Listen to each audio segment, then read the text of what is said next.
আজকে আমরা 2026 সালে যে লাইফ সায়েন্সের পরীক্ষাটা হলো তার কোয়েশ্চেনটা সলভ করব। প্রথম যে প্রশ্নটা আছে আমরা এমসিকিউতে দেখতে পাচ্ছি যে নিচের কোন জোটটি সঠিক নয়। তো এইখানে এই প্রশ্নটাতে আমরা দেখতে পাচ্ছি সমস্ত অপশানগুলোই সঠিক আছে, শুধুমাত্র সুষুম্না শীর্ষক যে ভারসাম্য রক্ষা এই অপশানটায় অ্যাকচুয়ালি ভুল রয়েছে। তো সুতরাং এইখানে উত্তরটা এটাই হবে।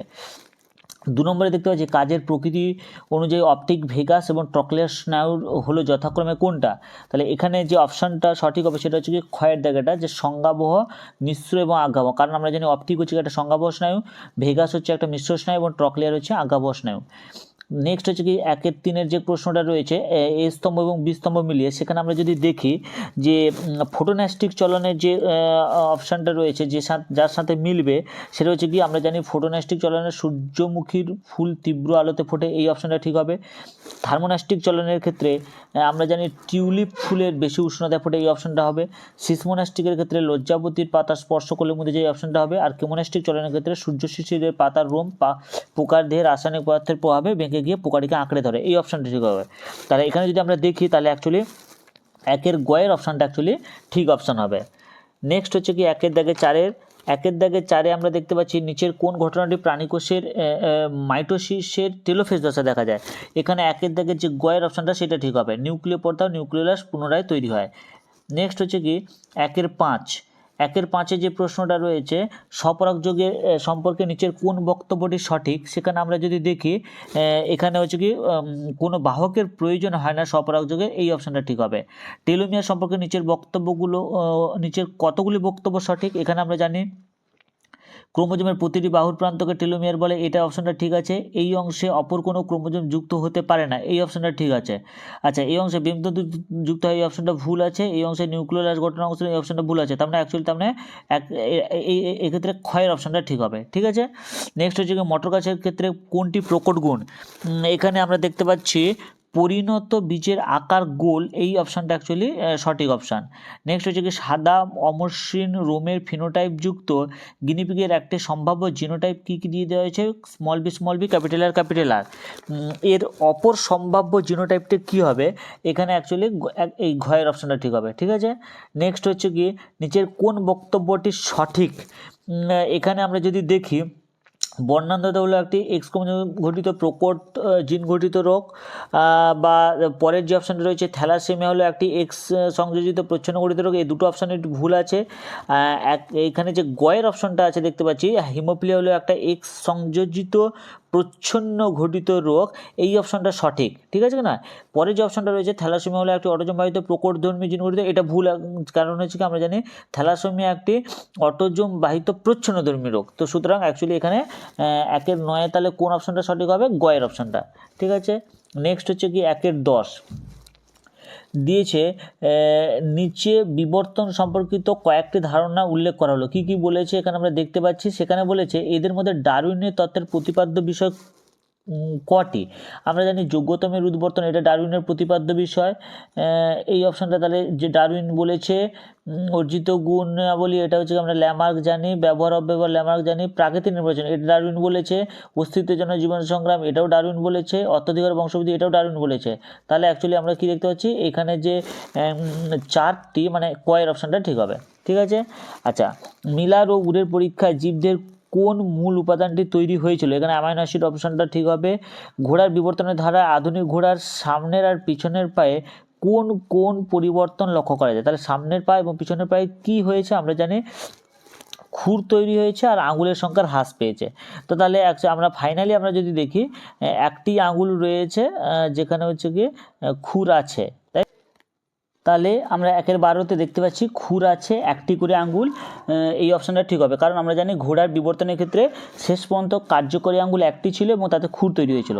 নেক্সট হচ্ছে কি 1-এর 13, এখানে আমরা দেখতে পাচ্ছি পশ্চিমবঙ্গের জলদাপাড়া, বেথুয়াডহরি এবং সুন্দরবনের সংরক্ষিত বনাঞ্চলের প্রকৃতি হলো যথাক্রমে কি। তাহলে জলদাপাড়াটা জানি আমরা, এটা একটা জাতীয় উদ্যান। বেথুয়াডহরি এটা একটা তোমার অভয়ারণ্য, আর সুন্দরবন একটা বায়োস্ফিয়ার রিজার্ভ, তাহলে এই অপশানটা ঠিক হবে, গয়ের অপশানটা। নেক্সট হচ্ছে কি হিমালয়ের কস্তুরী মৃগ আর সর্পগন্ধা উদ্ভিদ বিপন্ন হওয়ার কারণ কি। কস্তুরমৃগ বিপন্ন হওয়ার কারণ চোরা শিকার, আর সর্পগন্ধা হচ্ছে কি অতি ব্যবহার। এই অপশানটা ঠিক হবে। মাটি দূষণের একটি ফল হলো, মাটি দূষণের ফলে কি হয় আমরা জানি অলরেডি, এখানে জীব বিবর্ধন ঘটে, হ্যাঁ, বায়োম্যাগনিফিকেশন যে ঘটনাটা সেটা আমরা লক্ষ্য করি, ঠিক আছে, মানে অ্যাকচুয়ালি মাটি দূষণের রেজাল্ট কী চেয়েছে। নেক্সট যে অপশান আছে, আচ্ছা নেক্সট হচ্ছে কি আমরা চলে আসছি শূন্যস্থান পূরণ। শূন্যস্থান পূরণের ক্ষেত্রে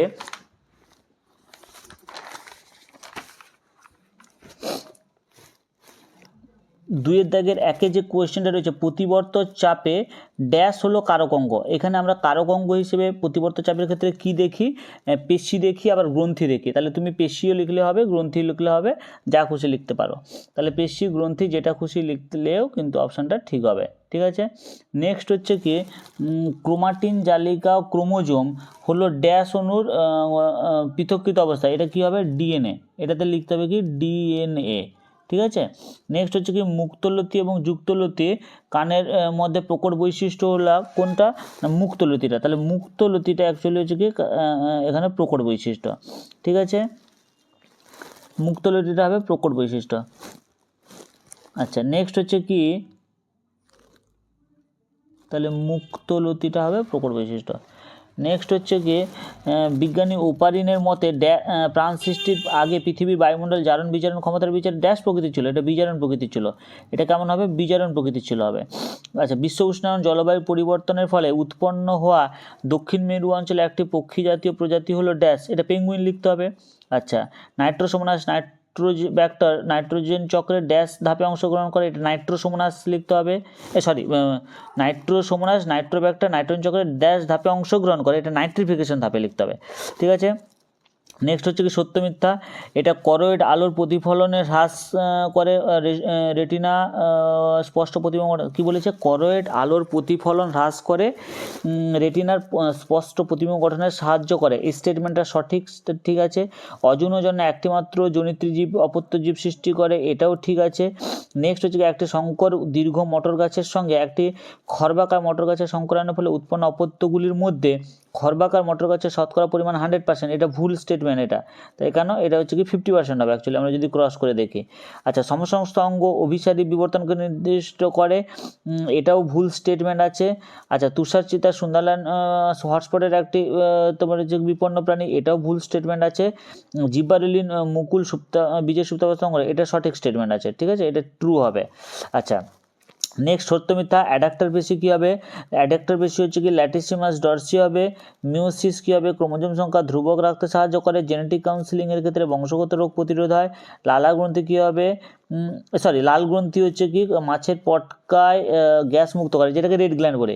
আচ্ছা নাইট্রাস অক্সাইড হচ্ছে কি একটা গ্রিনহাউস গ্যাস হবে। কোষীয় বৃদ্ধির কোষীয় বিভেদন দশায় কলা অঙ্গ গঠন হয়, তাহলে এই অপশানগুলো ঠিক হবে, ঠিক আছে। নেক্সট হচ্ছে কি আমরা দেখতে পাচ্ছি একটি বাক্যে উত্তর দাও, সেখানে আমরা কি দেখছি আমি পরপর বলছি। 2-19 বিশ্বদৃশ্য শব্দটা কী হবে, এখানে অ্যাসিটাইল কোলিনটা হবে, কারণ হচ্ছে বাকিগুলো হরমোন, অ্যাসিটাইল কোলিন শুধুমাত্র নিউরো ট্রান্সমিটার। নিউরোগ্লিয়ার কাজকে এটা ধারক কোষ হিসেবে কাজ করে, এই অপশানটা লিখতে এই কথাটা লিখলেই হবে। আচ্ছা নিচের প্রথম শব্দজোটটির সম্পর্ক বুঝে দ্বিতীয় শব্দজোটটির শূন্যস্থানে বসাও, পিউরিন অ্যাডেনিন পিরিমিডিন কী হবে, এটা তুমি সাইটোসিন লিখতে পারো বা থাইমিন লিখতে পারো।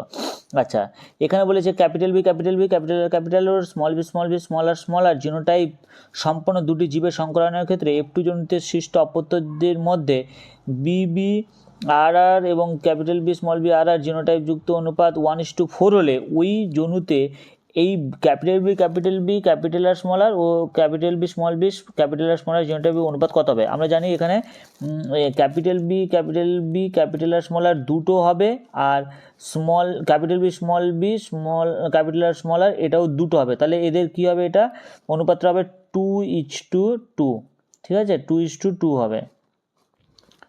আচ্ছা নেক্সট হচ্ছে কি মটর ফুলের কোন বৈশিষ্ট্যের জন্য মটর গাছের স্বপরাগযোগ প্রয়োজনীয় ইতর পরাগযোগ ঘটানো যায়, উভলিঙ্গ মটর গাছ ফুল উভলিঙ্গ হয়, এই ঘটনা এটা করা সম্ভব। একই খাদ্যের জন্য দুটি ভিন্ন প্রজাতির পাখির মধ্যে জীবন সংগ্রামের একটি উদাহরণ দাও, সেটা আমরা লিখতে পারি যে খাদ্যের জন্য কাক এবং হচ্ছে কি শকুনের মধ্যে লড়াই, এটা আমরা লিখতে পারি।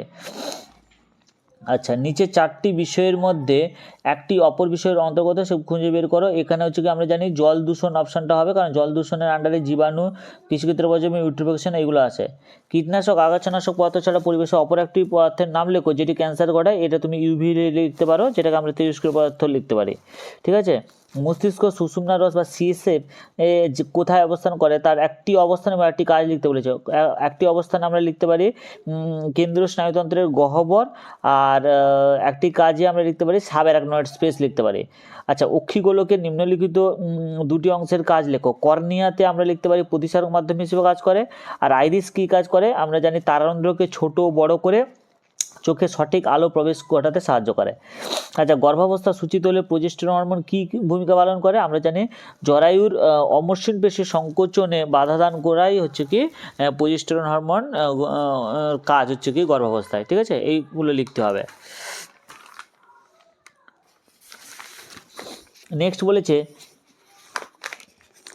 নেক্সট বলেছে মানুষের প্রত্যাহিক জীবনে হাঁচি এবং কাশি ঘটার উদ্দেশ্য যথাক্রমে লেখো।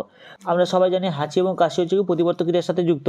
তাহলে এখানে আমরা লিখতে পারি যে খাদ্য গলার্ধকরণের সময় খাদ্যবস্তু শ্বাসনালীতে ঢুকে পড়লে কাশির দ্বারা খাদ্য শ্বাসনালী থেকে বেরিয়ে আসে, এর ফলে হচ্ছে কি আমাদের হচ্ছে কি বিষম খাওয়া থেকে আমরা নিজেদেরকে রক্ষা করতে পারি।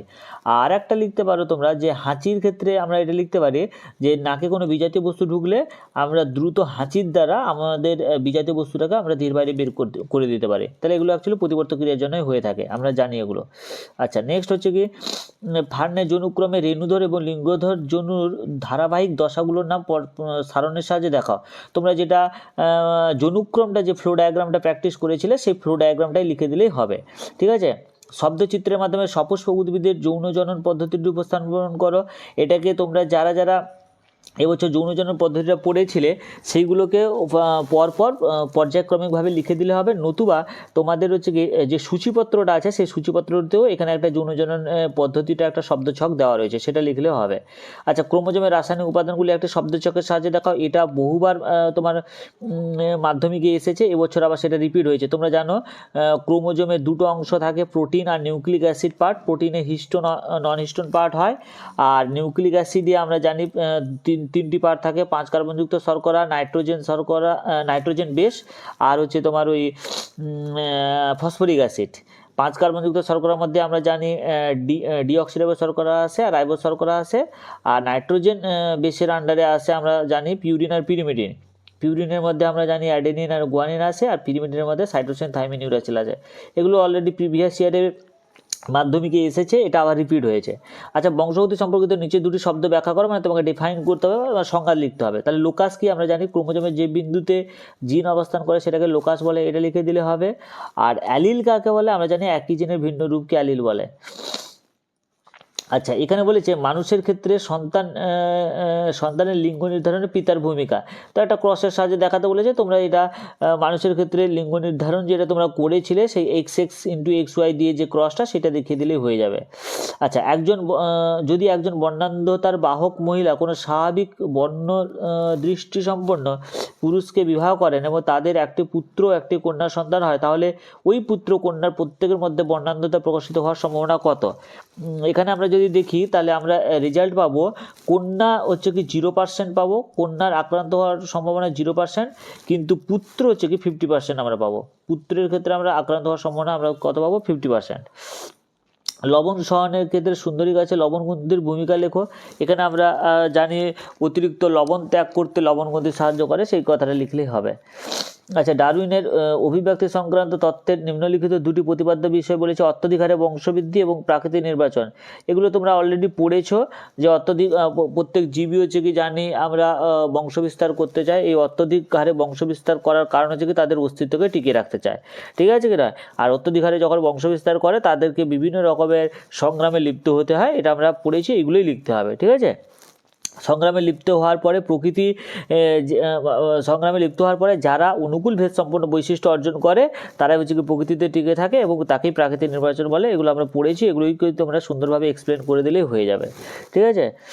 মৌমাছি তার ওয়াগল নৃত্যের মাধ্যমে কিভাবে মৌচাক এবং সূর্যের অবস্থানের সাপেক্ষে খাদ্যের উৎস অবস্থান প্রকাশ করে। এখানে তোমরা লিখে দেবে একটা সেন্টেন্স যে খাদ্য যখন 75 মিটারের দূরে হয় তখন মৌমাছি অ্যাকচুয়ালি ওয়াগল ড্যান্স করে।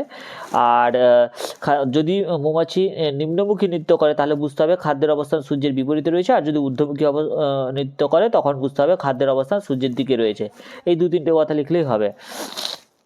মানব স্বাস্থ্য এবং জীবজগতের উপর শব্দ দূষণের প্রভাব চেয়েছে, তুমি এটা লিখে দিতে পারো যে মানব মানে যদি শব্দ দূষণ হয় তাহলে হার্টবিট বাড়বে, তোমার হচ্ছে কি মেজাজ খিটখিটে হবে।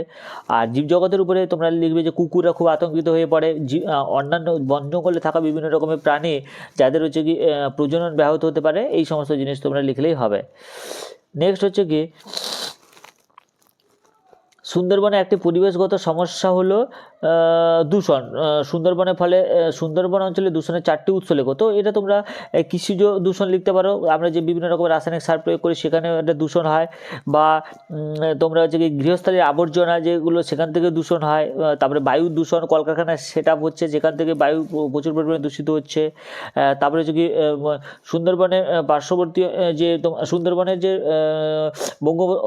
সুন্দরবন অঞ্চলে যে সমুদ্র রয়েছে সেখানে যে তেল ট্যাঙ্কার বা যে সমস্ত জাহাজ যায় সেখান থেকে তেল রিলিজ হয়ে গিয়ে খনিজ তেল সমুদ্রে মিশে গিয়ে সমুদ্রের জলকে দূষিত করে, এবং সুন্দরবন অঞ্চলে যে সমস্ত জীববৈচিত্র্য রয়েছে তা ক্ষতিগ্রস্ত হয়। এই টাইপের কথা তোমরা লিখতে পারো, ঠিক আছে। নেক্সট হচ্ছে কি নাইট্রোজেন চক্র ব্যাহত হলে কী কী সমস্যা হবে। আমরা জানি নাইট্রোজেন চক্র ব্যাহত হলে নদী হ্রদের জলের আম্লীকরণ ঘটবে, এটা লিখতে পারো। আর হচ্ছে কি নাইট্রাস অক্সাইড সেটা হচ্ছে কি একটা গ্রিন হাউস গ্যাস, সেটার পরিমাণ বাড়বে এবং হচ্ছে কি কী বলবো গ্লোবাল ওয়ার্মিং ঘটবে, এই কথা লিখতে পারো। আচ্ছা, কুমির এবং রেড পান্ডার সংরক্ষণের পদ্ধতিগুলি। তাহলে কুমির সংরক্ষণের জন্য আমরা কি করেছি, আমরা জনসচেতনতা বৃদ্ধি করেছি, নদীর নাব্যতা বৃদ্ধি করার চেষ্টা করা হচ্ছে, এবং চোরা শিকার থেকে যাতে তোমার হচ্ছে কি কুমিরকে রক্ষা করা যায় সেই জন্য হচ্ছে কি চোরা শিকারকে কুমির সংরক্ষিত অঞ্চলে প্রবেশ করতে বাধা দান করা হয়, এগুলো পদক্ষেপ গ্রহণ করা হয়েছে। আর কুমির রেড পান্ডার জন্য আমরা জানি বাঁশ জাতীয় গাছের জ্বালানি যাতে হিসেবে না ব্যবহার করা হয় সেদিকে খুব নজর রাখা হচ্ছে, এই কথাগুলো তোমাদের লিখতে হবে। নেক্সট হচ্ছে কি লং কোয়েশ্চেনে প্রথমে তো ছবি রয়েছে, এটা এই বছর পড়ার পসিবিলিটি ছিল, তোমরা সবাই প্র্যাকটিস করেছিলে, তো সুতরাং তোমরা এটা আশা করছি সবাই এটা এঁকেছো খুব সুন্দরভাবে। নেক্সট হচ্ছে কি ইউক্যারিওটিক ক্রোমোজোমের বিজ্ঞানসম্মত চিত্র, এটাও পড়ার পসিবিলিটি ছিল, এটাও তোমরা নিশ্চয়ই প্র্যাকটিস করে গেছিলে। নেক্সট যেটা রয়েছে দেখো, জীবজগতে 5টি অযৌন জনন পদ্ধতি উপযুক্ত উদাহরণ সহ বর্ণনা করো। এখানে তোমরা যা লিখবে তাই হবে, আমাদের অনেকগুলোই তোমাদের টেক্সট বইতে দেওয়া রয়েছে। তোমরা বিভাজন লিখতে পারো, যেটা আমিয়ার ক্ষেত্রে দেখি, কোরকোদ্গম লিখতে পারো, ইস্টের ক্ষেত্রে দেখি, খন্ডিভব লিখতে পারো, স্পাইরোগাইরের ক্ষেত্রে দেখি, বা রেণু উৎপাদন লিখতে পারো, সেটা তোমরা রাইজোপাসের ক্ষেত্রে বা ফার্নের ক্ষেত্রে লিখতে পারো। পুনরুৎপাদন সেটা তোমরা প্ল্যানেরিয়ার ক্ষেত্রে লিখতে পারো, ঠিক আছে। আচ্ছা, মাইটোসিস মিওসিসের মধ্যে নিম্নলিখিত 3টি বিষয়ের পার্থক্য লেখো। কী কী রয়েছে। সংগঠনের স্থান, আমরা জানি মাইটোসিস কোথায় সংগঠিত হয়, দেহকোষে। মিওসিস সংগঠিত হয় জনন কোষে।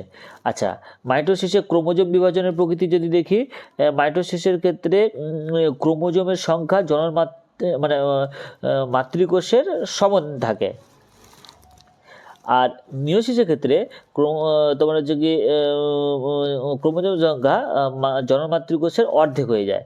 উৎপন্ন কোষের সংখ্যা, মাইটোসিসের ক্ষেত্রে উৎপন্ন কোষে আমরা যদি দেখি 2টি অপত্য কোষ বা 2টি কোষই তৈরি হয়, আর মিওসিসের ক্ষেত্রে অ্যাকচুয়ালি কটা কোষ তৈরি হয়, 4টি কোষ তৈরি হয়, ঠিক আছে। আচ্ছা, পাথরকুচি অঙ্গজ বিস্তার কীভাবে সম্পন্ন হয়, এটা আমরা সবাই জানি। পাথরকুচির ক্ষেত্রে আমরা জানি হচ্ছে কি এদের ক্ষেত্রে পত্রজ বা পত্রাশয় মুকুল তৈরি হয়, এই অস্থানিক মুকুল সহ যখন পত্র মুকুল পাতা থেকে বিচ্ছিন্ন হয় সেখান থেকে অ্যাকচুয়ালি নতুন পাথরকুচি গাছ বা পাথরকুচি তৈরি হয়, এগুলোই তোমাদেরকে লিখতে হবে। নেক্সট যেটা আছে, সন্ধ্যামালতী ফুলের পাপড়ি রঙের ক্ষেত্রে অসম্পূর্ণ প্রকটতার ঘটনাটি ব্যাখ্যা করো, মানে মধ্যে কথা অসম্পূর্ণ প্রকটতাই তোমাকে এক্সপ্লেন করতে হবে, এটা তোমরা সবাই পড়েছো নিশ্চয়ই এবং লিখতে পেরেছো আশা করা যায়। নেক্সট হচ্ছে কি হিমোফিলিয়া আক্রান্ত একজন মহিলার সঙ্গে একজন স্বাভাবিক পুরুষের বিবাহ হলে তাদের 2টি পুত্র সন্তান হলে ওই 2টি পুত্র সন্তানের হিমোফিলিয়া আক্রান্ত হওয়ার সম্ভাবনা কত। এটা যদি দেখি পুত্রদের এখানে দুটি পুত্রে হিমোফিলিয়া আক্রান্ত হওয়ার সম্ভাবনা অ্যাকচুয়ালি তোমরা যদি ক্রস করে দেখো 100%ই বেরোবে, ঠিক আছে না? আচ্ছা, নেক্সট দিয়েছে মেন্ডেলের দ্বিসংকর জনন সংক্রান্ত ফলাফল থেকে প্রাপ্ত সূত্রটি আছে। দ্বিসংকর জনন ফলাফল থেকে সূত্র মানে অ্যাকচুয়ালি তোমাকে স্বাধীন সঞ্চালন সূত্রটাকে এক্সপ্লেন করতে লিখে দিতে হবে, ঠিক আছে? আচ্ছা, এবছর যে দ্বিসংকরের ক্রসটা দিয়েছে একটু পরিবর্তন করে দিয়েছে। বিশুদ্ধ দীর্ঘ গোলাকার বীজযুক্ত মটর গাছের জিনোটাইপ TTRR ও বিশুদ্ধ খর্ব কুঞ্চিত বীজযুক্ত মটর গাছের জিনোটাইপ স্মল টি RR হলে তাদের সংকরায়নের ফলে F2 জনিত যে ফিনোটাইপ ও ফিনোটাইপ উৎপন্ন হবে সেগুলি উল্লেখ করো এবং তাদের ফিনোটাইপ অনুপাত এবং প্রত্যেকটি ফিনোটাইপের সংশ্লিষ্ট জিনোটাইপগুলি লেখো। এটা অ্যাকচুয়ালি তোমরা যে মটর গাছের দ্বিসংকর জনন করেছিলে সেটাই লিখতে হবে। শুধুমাত্র আমরা যে মটর গাছের দ্বিসংকরের ক্ষেত্রে হলুদ গোল এবং সবুজ কুঞ্চিত করেছিলাম, এখানে তোমাকে হলুদের জায়গায় দীর্ঘ আর যেটা হচ্ছে কি তোমার খর্বের জায়গায় সবুজ জিনিসটা লিখে দিলে অ্যাকচুয়ালি হয়ে যাবে, একই রেজাল্ট বেরোবে, ঠিক আছে? আচ্ছা, এখানে বলেছে উড়ের পরীক্ষাটি বর্ণনা করতে বলেছে, এটা তোমাকে বর্ণনা করতে হবে। আর গরম তরল স্যুপ এবং কুয়াশার ভেদটাকে এক্সপ্লেন করতে বলেছে। এগুলো তোমরা ডেফিনেশন ফর্মে পড়ে গেছো যারা, তারা লিখতে পারবে। শিম্পাঞ্জির খাদ্য সংক্রান্ত সমস্যা সমাধানের দুটি কৌশল বর্ণনা করো। এটা আমরা জানি খাদ্য সংগ্রহের ক্ষেত্রে আমরা জানি ওই যে উইডিপির মধ্যে তাদের শাখাটাকে ঢুকিয়ে দেয়, তখন উই পোকা বেরিয়ে আসে, সেই জিনিসটাকে লিখতে হবে, ঠিক আছে না? বা বাদামের খোসা ভেঙে খায়, সেগুলোকে এক্সপ্লেন করতে হবে। জিরাফের গলা লম্বা হওয়ার ঘটনা ডারউইনের অভিব্যক্তি সংক্রান্ত তথ্যের সাহায্যে ব্যাখ্যা করো। আমরা জানি ডারউইন কী বলেছিল যে তোমার হচ্ছে কি প্রকৃতিতে যেটা শর্ট হাইট জিরাফ এবং লং হাইট জিরাফ ছিল, যারা যখন পৃথিবীতে খাদ্যের অভাব দেখা গেল তারা তখন হচ্ছে কি ওই শর্ট হাইট জিরাফগুলো পৃথিবী থেকে ধ্বংস হয়ে গেল, আর বর্তমানে ওই লম্বা হাইটের জিরাফগুলোই বেঁচে আছে। ওটাকে সুন্দরভাবে এক্সপ্লেন করতে হবে, ঠিক আছে? নাইট্রোজেন চক্রটি শব্দ ছকের সাহায্যে বর্ণনা করতে বলেছে। এটা এবছর পড়ার খুব পসিবিলিটি ছিল, তোমরা নিশ্চয়ই করেছো এটা। বায়ু দূষণকারী ভাসমান কণা ও গ্রিনহাউস গ্যাসের প্রতিটি দুটি করে উৎস একটি সারণের সাহায্যে লেখো। তাহলে বায়ু দূষণকারী ভাসমান কণার দুটি উৎস কি হবে? একটা তোমরা লিখতে পারো কাঠচেরাইয়ের কল, আর একটা লিখতে পারো যে পাথর সংগ্রহের জন্য পাহাড়ের বিস্ফোরণ। এই দুটো এরিয়া থেকে কিন্তু বায়ু দূষণকারী ভাসমান কণা SPM যেটা সেটা আমরা পাই। আচ্ছা, এখানে বলেছে নেক্সট বলেছে গ্রিনহাউস গ্যাসের, যদি আমরা দেখি সে গ্রিনহাউস গ্যাসের ক্ষেত্রে আমরা লিখতে পারি যেরকম মোটর গাড়ির ধোঁয়া, প্লাস্টিক কারখানা, এগুলো লিখলেই হবে। বলেছে জনসংখ্যা ক্রমাগত বৃদ্ধির ফলে সৃষ্ট যে কোনো 5টি সমস্যা বর্ণনা করো। এখানে তুমি পানীয় জলের সংকট লিখতে পারো, শক্তির সংকট লিখতে পারো, খনিজ সম্পদের সংকট লিখতে পারো, দূষণ লিখতে পারো, বায়ুমণ্ডলে পরিবর্তন, বিশ্ব উষ্ণায়ন লিখতে পারো, জলাভূমি ধ্বংস, যে কোনো পয়েন্টকে তোমাকে 5টা এক্সপ্লেন করে দিতে হবে। নেক্সট বলেছে কি জীববৈচিত্র্যের হ্রাসের সঙ্গে সংশ্লিষ্ট নিম্নলিখিত 3টি কারণ ব্যাখ্যা করো। প্রথমে বলেছে বাসস্থান ধ্বংস। আমরা জানি বর্তমান জনসংখ্যা বৃদ্ধির জন্য আমরা কী করছি, বাসস্থান নির্মাণ করছি, তাই বাসস্থান কিন্তু ধ্বংস, আমরা যখন ঘরবাড়ি নির্মাণ করি তখন হচ্ছে গিয়ে ওই যে বন জঙ্গল কেটে ফেলছি, যার ফলে কী হচ্ছে সেই বন জঙ্গলে থাকা জীবজন্তু আস্তে আস্তে পৃথিবী থেকে হারিয়ে যাচ্ছে। চোরা শিকার আমরা জানি লোভে অনেক জীবকে কী করে ধ্বংস করে ফেলে। যেরকম আমরা জানি হাতির দাঁতের জন্য আমরা হাতিকে মেরে ফেলি, গন্ডারের চামড়ার জন্য আমরা গন্ডারকে মেরে ফেলি, ঠিক আছে না? কুমিরের চামড়ার জন্য কুমিরকে মেরে ফেলি। এই জন্য হচ্ছে কি পৃথিবী থেকে জীববৈচিত্র্য আস্তে আস্তে ধ্বংস হচ্ছে। দূষণ, বর্তমানে মানুষের বিভিন্ন রকমের কার্যকলাপ যে দূষণ ক্রিয়েট করছে, যার ফলে কী হচ্ছে বিভিন্ন জীব হারিয়ে যাচ্ছে। যেরকম হচ্ছে গিয়ে আমরা জানি পেঙ্গুইনের পরিমাণ কমে যাচ্ছে, তুষারচিতা আস্তে আস্তে ধ্বংস হচ্ছে, এইগুলো তোমাদেরকে লিখতে হবে। জীববৈচিত্র্য সংরক্ষণে জেএফএমের ভূমিকা লেখো। এটা এবছর পড়ার খুব পসিবিলিটি ছিল, তো সেটা এবছরও পড়েছে। যে জেএফএম কমিটি বন্যপ্রাণী সংরক্ষণে রাজ্য বন দপ্তরকে সক্রিয় সহযোগিতা করতে সাহায্য করে, এটা একটা তুমি লিখতে পারো। 2 নম্বর লিখতে পারো অরণ্য চোরা শিকারের তথ্য অতি দ্রুত বন দপ্তরকে জেএফএমরা জানাতে পারে। দাবানল বনভূমি নষ্টের চেষ্টা, বেআইনি পশুচারণ প্রভৃতি বাধা সৃষ্টি করতে জেএফএম একটা গুরুত্বপূর্ণ ভূমিকা পালন করে। এইগুলো তোমাকে লিখতে হবে। নেক্সট হচ্ছে সুন্দরবনের পরিবেশগত সমস্যা হলো খাদ্যের ভারসাম্যের ব্যাঘাত। 3টি উদাহরণের সাহায্যে বিষয়টাকে ব্যাখ্যা করো। এই কোশ্চেন কিন্তু প্রিভিয়াস ইয়ারে কিন্তু এসেছে, তো এবছরও কিন্তু আবার পড়েছে, ঠিক আছে? বায়োস্ফিয়ার রিজার্ভের গঠনের অংশগুলোর নাম লেখো, বায়োস্ফিয়ার রিজার্ভের একটা উদাহরণ দাও। গঠন অংশ মানে আমরা জানি বায়োস্ফিয়ার রিজার্ভে 3টি অঞ্চল রয়েছে, একটা বাফার অঞ্চল, কোর অঞ্চল, ট্রানজিশন অঞ্চল, ওইগুলো একটু লিখতে হবে। এবং বায়োস্ফিয়ার রিজার্ভের একটা উদাহরণ হিসেবে তোমরা সুন্দরবন লিখে দিতে পারো। তো আমি এটাকে একটু মোটামুটি এক্সপ্লেন করে দিলাম কোয়েশ্চেনটাকে, তোমরা নিজেরা একটু কোয়েশ্চেনটার সাথে মিলিয়ে নেবে, তাহলে তোমরা বুঝতে পারবে যে মোটামুটি তোমাদের লাইফ সায়েন্সের কেমন স্কোর হতে পারে। সবাই ভালো থেকো, সুস্থ থেকো।